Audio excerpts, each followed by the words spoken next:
Bonjour et bienvenue à tous et à toutes dans ce journal hebdomadaire Le Tibet cette semaine. Je suis Pema Tsewang avec une nouvelle édition d'actualité sur le Tibet, sa sainteté, le Dalai Lama et l'administration centrale tibétaine. Voici les titres de cette semaine. Sa sainteté, le Dalai Lama accorde une audience à une délégation tchèque.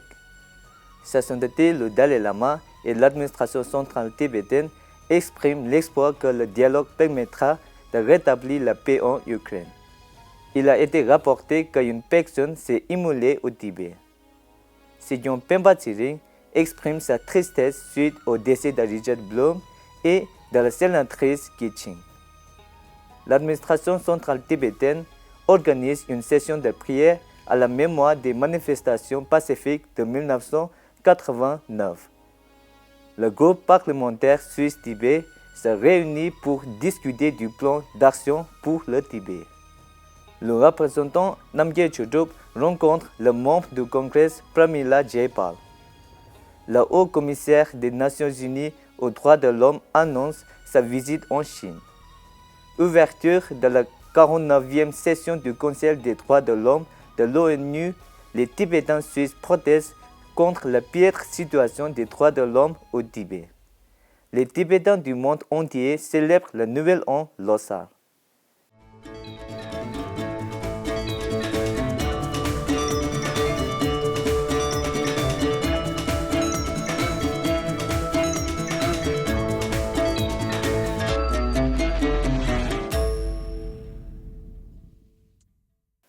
Jeudi matin, Sa Sainteté le Dalai Lama a accordé une audience spéciale aux membres de la délégation tchèque menée par son Excellence Jiří Oberfalzer, vice-président du Sénat tchèque. Au cours de leur réunion, Sa Sainteté a expliqué l'importance des événements du 10 mars et a raconté l'histoire de sa fuite vers l'exil. Sa Sainteté a également partagé sa vision en faveur de la création d'un monde pacifique et empreint de compassion en mettant l'accent sur la promotion d'un sentiment d'unité et la nécessité de surmonter les disparités. Sa Sainteté a également accordé une audience chez Amrendra Dara Singh, membre de la Chambre haute du Parlement indien Rajya Sabha. La délégation parlementaire tchèque a également rencontré les médias tibétains. Elle a exprimé son soutien en faveur d'un Tibet libre et son engagement à poursuivre l'amitié avec les Tibétains. Au cours de la présente visite à Dharamsala, son Excellence Jiří Oberfalzer, accompagné de son conseiller, du troisième secrétaire de l'ambassade tchèque à New Delhi, d'un responsable de protocole et d'un interprète, a visité le siège de l'administration centrale tibétaine, des centres culturels, l'Académie tibétaine de médecine et d'astrologie et a rencontré des représentants de la société civile. Le chef spirituel tibétain, Sa Sainteté le Dalai Lama, a exprimé sa forte préoccupation quant à la guerre en cours entre la Russie et l'Ukraine, appelant au rétablissement rapide de la paix dans la paix d'Europe de l'Est. Les paroles de Sa Sainteté soulignent qu'un conflit violent entre deux pays a des répercussions inévitables sur le reste du monde et qu'il convient de développer le sentiment de l'unité de l'humanité en considérant tous les êtres humains comme des frères et des sœurs ont été repris. Sidyon Pemba Tsering de l'administration centrale tibétaine, dans un tweet quelques semaines auparavant, a également appelé au rétablissement de la paix en Ukraine. Dans sa lettre adressée au groupe de soutien au Tibet en Ukraine, la ministre Nonjin Joma du département de l'information et des relations internationales de l'administration centrale tibétaine a exprimé son soutien au gouvernement ukrainien et au peuple souffrant de l'invasion dévastatrice lancée par le président russe Vladimir Poutine. Le célèbre chanteur tibétain Tsewan Norbu s'est immolé à Lhasa, capitale du Tibet, le 25 février 2022. Selon les informations rapportées par les médias tibétains, Tsewan Norbu est décédé des suites de son immolation. Son décès n'a pas été confirmé par d'autres sources des groupes de soutien au Tibet, notamment Combat international pour le Tibet, continuent de surveiller la situation. Combat international pour le Tibet a cité des sources indirectes rapportant des récits de témoins oculaires confirmant la tentative de Tsewanobu de s'immoler devant le palais du Potala. Toutefois, selon d'autres sources, la police aurait immédiatement emmené, possiblement à l'hôpital. Ce matin, Sejong Pemba Tsering de l'administration centrale tibétaine s'est déclaré choqué et profondément attristé par le décès soudain de la sénatrice australienne Kimberley Kitching. La Sejong a rendu hommage à la défunte qui était un ardent défenseur des droits de l'homme et de la liberté. La Sejong a également présenté ses condoléances à la suite du décès de Richard Charles Bloom, ami de longue date du Tibet. Dans sa lettre de condoléances, la Sejong décrit Richard Bloom comme un véritable humanitaire qui a consacré sa vie à la protection des nécessiteux et des vulnérables. Jeudi de cette semaine, les Tibétains et les amis du Tibet ont célébré la 63e journée nationale du soulèvement tibétain. Cette journée commémore la journée fatidique du 10 mars 1959 et la résistance courageuse des Tibétains contre l'occupation du Tibet par la République populaire de Chine. La violente répression contre les Tibétains par les forces armées de la République populaire de Chine a entraîné la mort de dizaines de milliers de Tibétains. Lors de la commémoration officielle du 10 mars à Dharamsala, le vice-président du Sénat tchèque, Jiří Oberfalzer, figurait comme invité d'honneur et Amrinder Dara Singh, membre de Rajya Sabha, comme invité spécial. La Sejong a exhorté le gouvernement chinois à mettre immédiatement fin à la répression des Tibétains au Tibet et à prêter enfin attention aux aspirations des Tibétains. Le président du Parlement tibétain en exil a appelé les organisations de défense des droits de l'homme, les organismes gouvernementaux et les organisations non gouvernementales du monde entier à s'intéresser sérieusement à la situation des prisonniers politiques, à la situation des droits de l'homme et à l'état de liberté religieuse au Tibet, au Turkestan oriental et en Mongolie intérieure, qui continuent de subir des persécutions sous le régime répressif du gouvernement chinois, notamment au moyen de questions et des discussions avec les dirigeants chinois. L'invité spécial Amrinder Dara Singh a assuré les Tibétains du soutien de l'Inde à la pratique de leur religion et à la culture tibétaine, décrivant sa sainteté le Dalai Lama comme la plus grande force morale du siècle. Le membre de Rajya Sabha a également déclaré « Personne plus que lui ne mérite d'être reconnu comme un récipiendaire de la décoration civile la plus prestigieuse de l'Inde, la Bharat Ratna ». L'invité d'honneur, son excellent Jiří Oberfalzer, a souligné que le combat des Tibétains est la lutte pour la liberté de l'esprit et de l'âme, l'essence même des êtres humains. Un représentant tibétain a appelé à se souvenir de l'agression chinoise et a réfléchi au sort tragique du peuple tibétain le 10 mars 1959 lors de la 49e session des droits de l'homme des Nations Unies qui s'est ouverte à Genève. S'exprimant par vidéo, Khalden Somo, responsable au bureau du Tibet pour les activités de plaidoyer auprès de l'Organisation des Nations Unies, a déclaré que la protection des droits fondamentaux dans les régions sous contrôle de la Chine était depuis trop long en attente. À Taïwan, le 63e jour du soulèvement national tibétain a été commémoré par un débat sur divers sujets tels que le récit historique du jour du soulèvement tibétain et les 4 engagements de sa sainteté le Dalai Lama. Une conférence de presse a également eu lieu en présence de membres du groupe de soutien au Tibet, à savoir le parlementaire Aung San Suu, Wang Wenyu et Lin Chen-yi, concernant les programmes de la Journée nationale du soulèvement tibétain.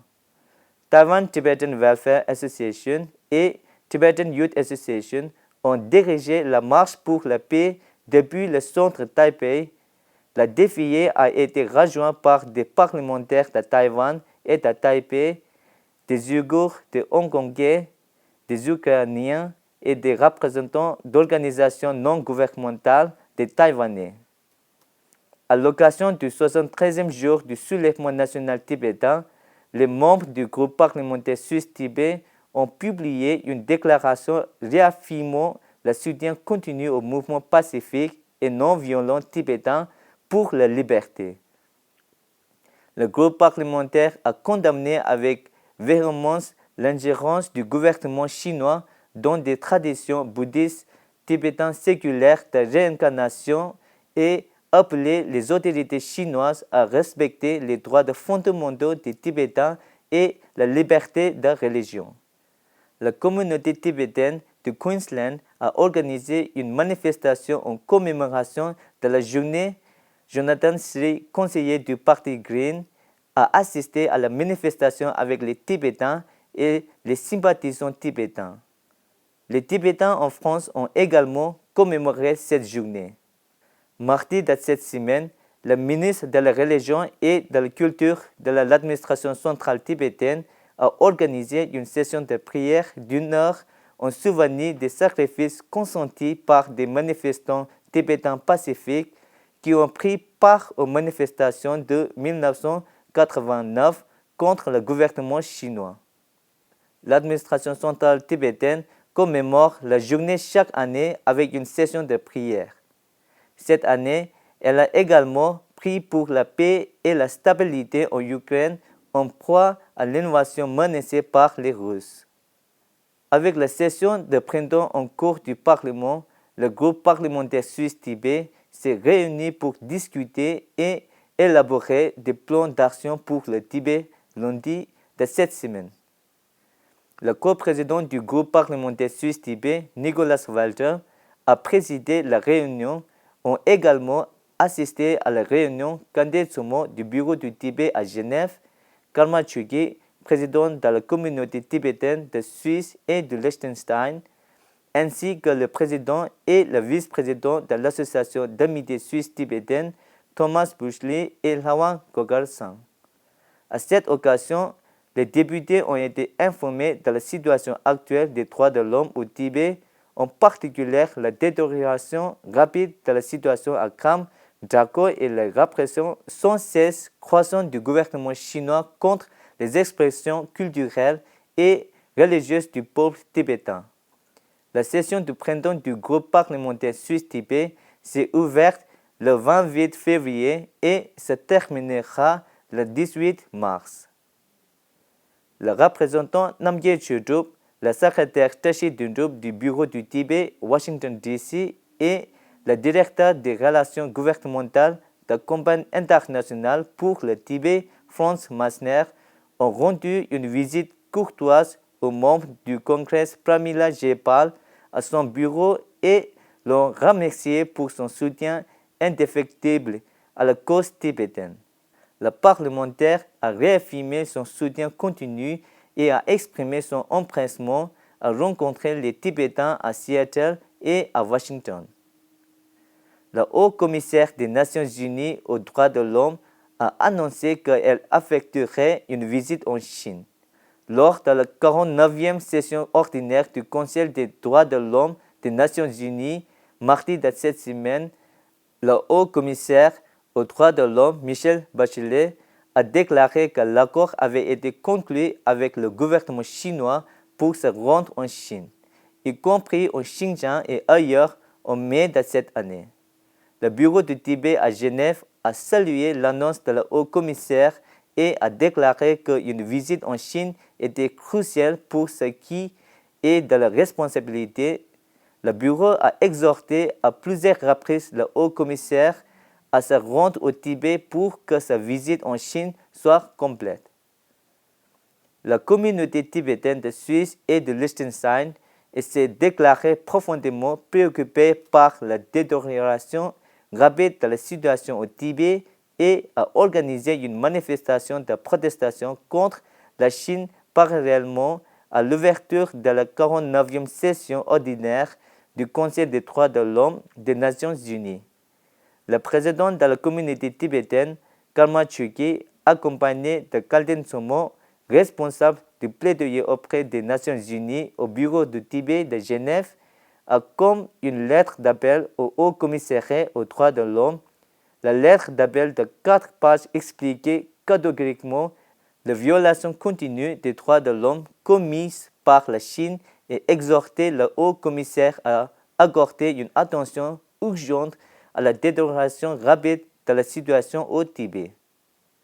Le 3 mars, jeudi la semaine dernière, les Tibétains du monde entier ont célébré la Nouvelle An tibétain. À Dharamsala, le siège de l'administration centrale tibétaine, le premier jour de Losar a été marqué par la présence de Sigyong Pemba Tsering, des ministres, du président Khenpo Sonam Tempe, du vice-président Joma Tsering, des parlementaires et du personnel ainsi que des moines du monastère de Namgyé à Tunglakhang, la tombe principale participant à Tsedol, une cérémonie pratique depuis l'époque du deuxième Dalai Lama.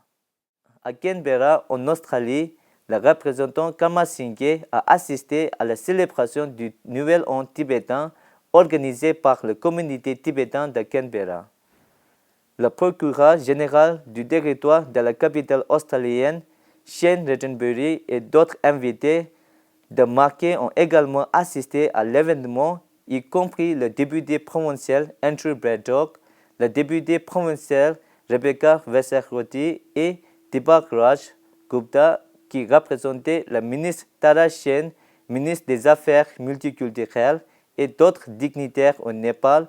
La célébration officielle a été observée dans le bureau de la colonie tibétaine de Jabalkhel avec Khenpo Ngawan Jordan, directeur de l'Académie bouddhiste internationale Katmandou, et l'ambassadeur des États-Unis au Népal, Randy Berry, comme des invités spéciaux. Des dignitaires ont également assisté à l'événement, dont la chef de mission adjointe de l'ambassade des États-Unis, Manuel Micalier, l'ambassadeur d'Australie au Népal, Felicity Vogt, l'ambassadrice britannique au Népal, Nicola Pollitt, l'ambassadrice Elisabeth von Kabeler de Suisse, chef de mission adjointe de l'ambassade de France, représentant de la délégation de l'Union européenne au Népal, représentant du Haut Commissariat des Nations Unies pour les réfugiés au Népal, personnel de l'ambassade des États-Unis et président de l'Alliance des droits de l'homme Népal, organisée par la communauté tibétaine en Belgique. Les Tibétains de Belgique ont célébré Losar en présence de représentants Tashi Phuntsok du bureau de Tibet à Bruxelles, de Mélanie Blondel, chargée de la politique et du plaidoyer de la campagne internationale pour le Tibet à Bruxelles, et d'autres invités de marque.